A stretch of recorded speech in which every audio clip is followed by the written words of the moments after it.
Hey YouTube, long time no see, long time no update. Here I just wanted to show off my SR250 Exciter now that I'm calling it quits on it and am ready to sell it. I do have a buyer for it already, just kind of nice. He was interested in it before I had completed it. I think I've had this bike for 4 or 5 years now. I think it might be 5. And I never really spent a whole lot of time with it after my initial, couple of weeks of just getting it generally running so I could sprint around town or whatever on it. But the last few years I've been, just maintaining the fact that it was running but didn't do anything so much cosmetically. But yeah, now I'm done with it. It's in pretty good shape now, not perfect, but I think it looks halfway decent now. So I'll give you a little tour of it. Left it pretty much looking about as stock as it was when I bought it.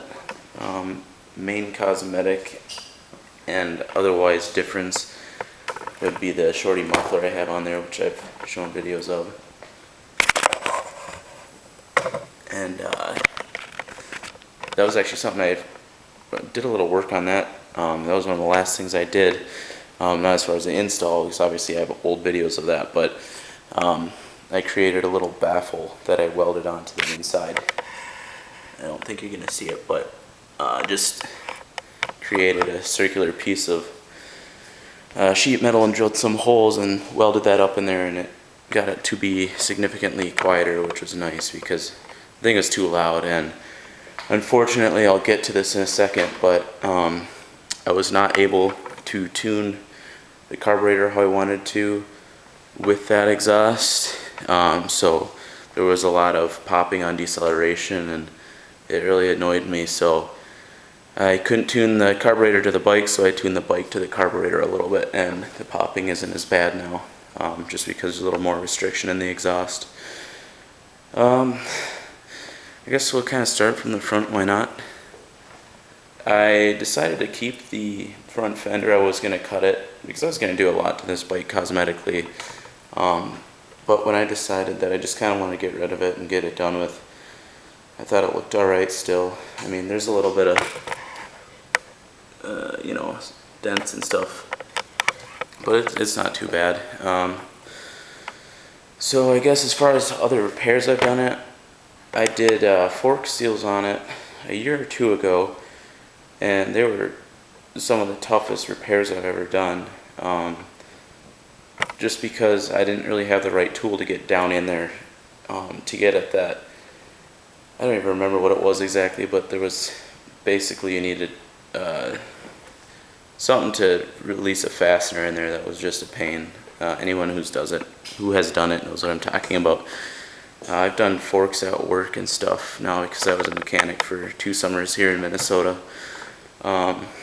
Forks are a pain, but once you learn them, they're not so bad. But these were just terrible, regardless.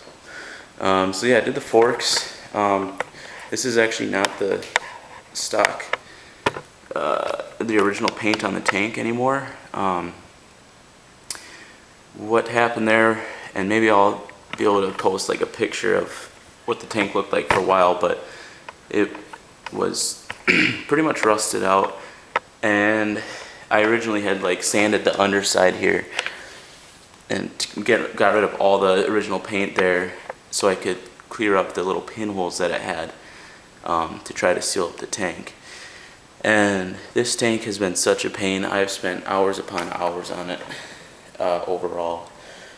And so what I ended up doing was I used a product called Red Coat, which is I think a pretty decent product, but I did it too thin, so ultimately the tank ended up leaking again.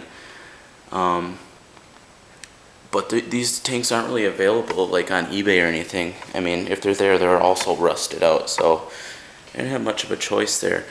So I decided I'd go at it again. Man, this was my first project bike, so I worked on it before I had gone to school to learn anything about bike repair and stuff. So on the first time I tried to repair it, I used the red coat on the inside, but I used JB Weld on the outside, and that crap ended up leaking. Plenty of you wouldn't be surprised by that.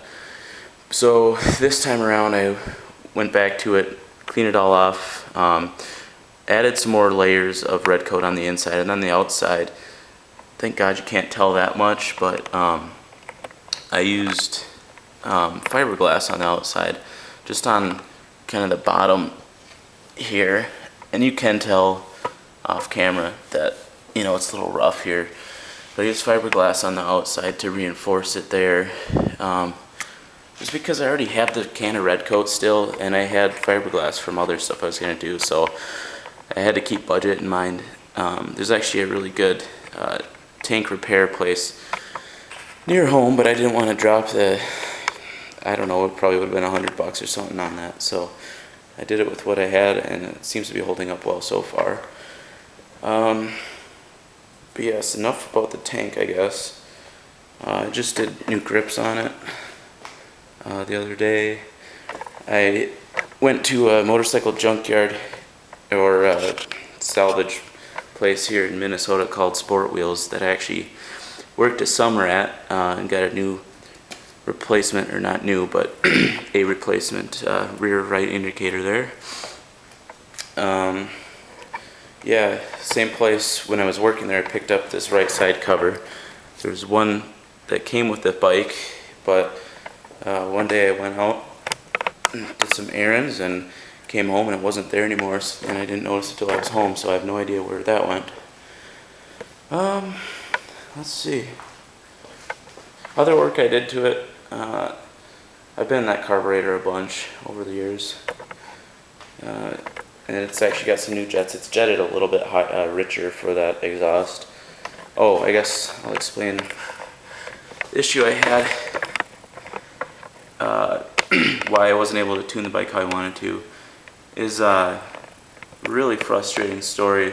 The idle air screw, or idle pilot screw, I think it's fuel, not air, but anyways, it was stripped out, and it, you know, it's down in a recessed tube, so I couldn't do a traditional, like, try to cut a slot into the brass or whatever and, you know, use a flathead screwdriver again to pull it out. So I ended up having to drill it and use an extractor bit, and the extractor bit snapped off in there, so that kind of left me without much options because you can't drill that out because it's hardened steel.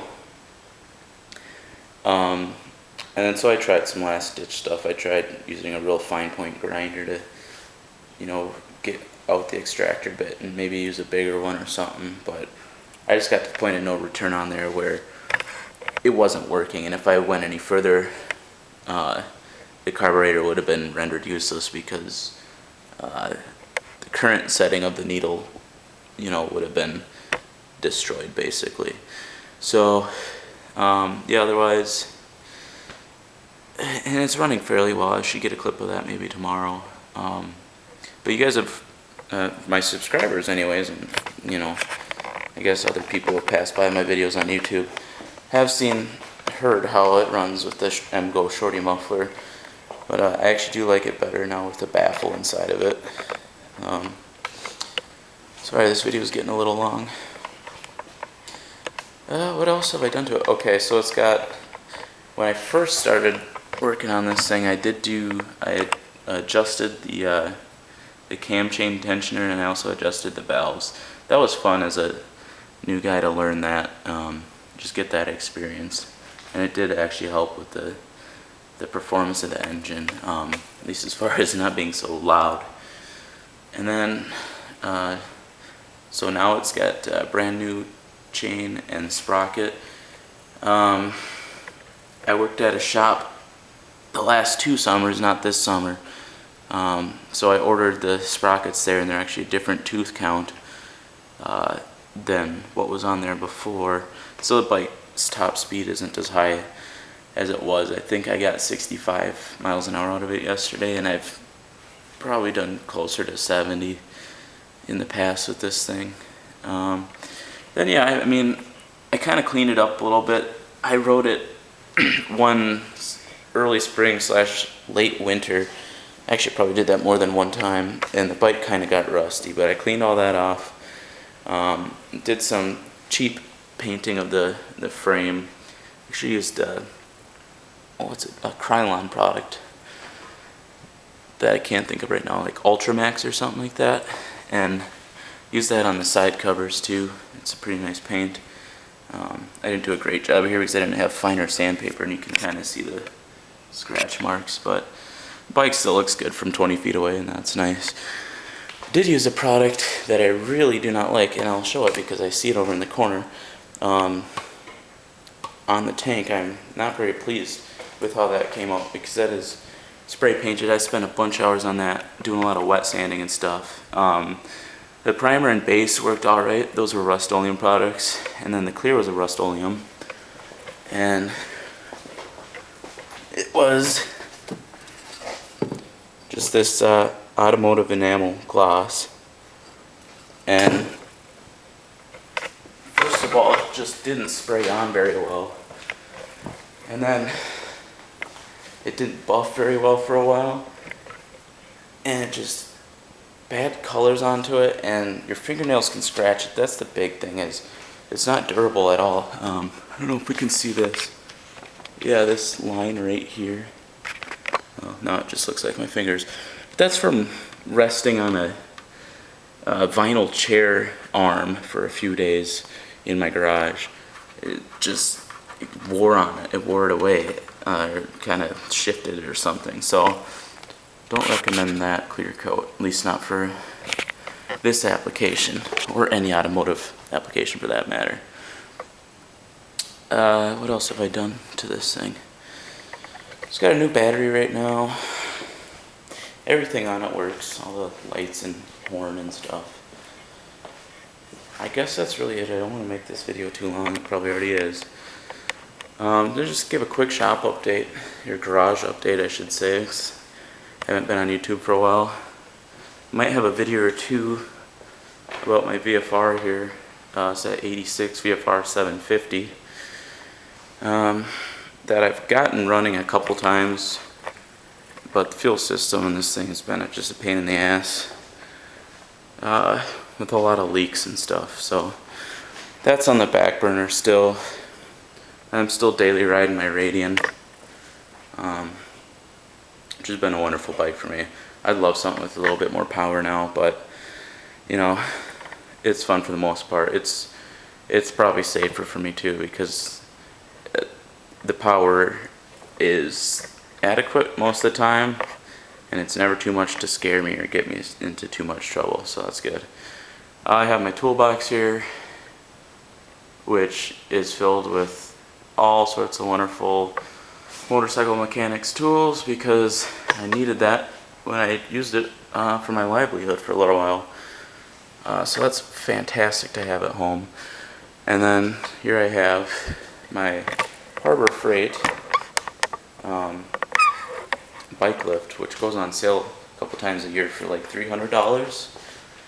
And at that price, it's just a hydraulic foot pump. At this price, it's actually a pretty freaking good Harbor Freight product. I absolutely love having it in my garage. It's pretty low profile too for the most part. I mean, I've worked with the pneumatic ones, professional ones, in shops, and obviously I like that better, but this for home use is really nice. I love it. So I think with that, we'll take a quick peek over. Have the Johnson Seahorse still lying around. Just needs a seal kit now at this point. Probably, there's a little bit of carb work I have to do, and possibly ignition too, but otherwise it probably would start up right now, regardless of all that. But yeah, I should probably leave it at that. And to all my old subscribers, all maybe 40 of you, if you're still around, thank you very much. And I'd love to continue or start up again making some more videos for you guys, because I've gained a lot of knowledge on bikes in the last few years here. So yep, this bike here is Vinny.